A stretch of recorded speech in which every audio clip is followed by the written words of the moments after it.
Tahukah anda, sekitar tahun 1400, orang di Tanah Melayu pernah guna timah sebagai wang?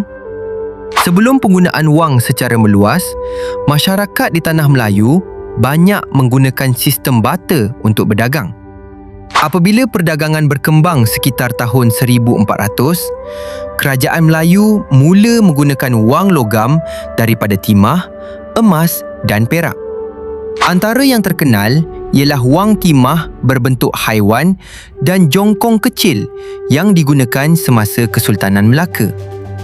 Sekitar tahun 1500 hingga 1700, negeri seperti Kelantan dan Terengganu pula menghasilkan shilling emas sendiri untuk perdagangan. Pada tahun 1800, semasa penjajahan British, penggunaan mata wang moden mula diperkenalkan secara lebih meluas di Tanah Melayu. Dari wang timah hingga duit kertas moden, sistem wang di Malaysia sudah berubah selama ratusan tahun. Kalau anda suka fakta ringkas macam ni, boleh follow untuk lebih banyak ilmu.